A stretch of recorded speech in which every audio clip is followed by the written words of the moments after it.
Dans les heures crépusculaires, avant la création, lorsque le plérum, la plénitude de la lumière divine, pulsait d'une parfaite harmonie, un tremblement de désir parcourut les royaumes célestes. Ce n'était ni la faim de pouvoir, ni la soif de domination, mais quelque chose de plus dangereux, plus douloureusement humain. La soif de créer seul, de connaître sans frontières, de donner naissance à un sens des profondeurs de son être. Les scribes gnostiques qui ont conservé cette histoire dans les codex de Nag Hammadi comprenaient ce que la plupart des textes sacrés n'osent pas dire. Que la chute dans la matière dans ce monde de souffrance et de beauté n'a pas commencé par la désobéissance, mais par l'expression la plus désespérée de l'amour. Comme le déclare l'apocryphe de Jean, Sophia désirait faire naître une image d'elle-même sans le consentement de l'esprit et sans son époux.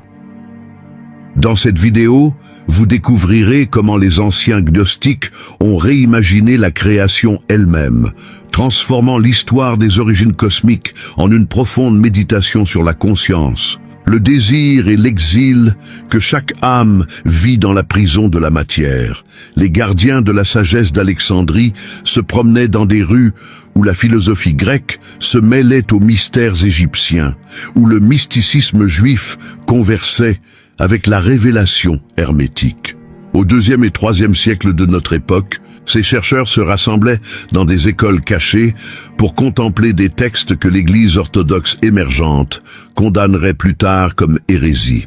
Pourtant, au sein de ces évangiles interdits, se trouvait une cosmologie si psychologiquement sophistiquée, si étrangement en résonance avec la psychologie profonde moderne, que Carl Jung passerait des décennies à en explorer la profondeur symbolique.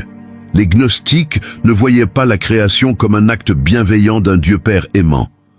Au contraire, ils percevaient l'univers matériel comme une erreur tragique, une blessure cosmique qui contenait paradoxalement en lui les graines de la rédemption. Au cœur de cette genèse alternative se trouvait Sophia, la sagesse divine personnifiée, la plus jeune et la plus impulsive des éons, ces émanations éternelles de la source ineffable.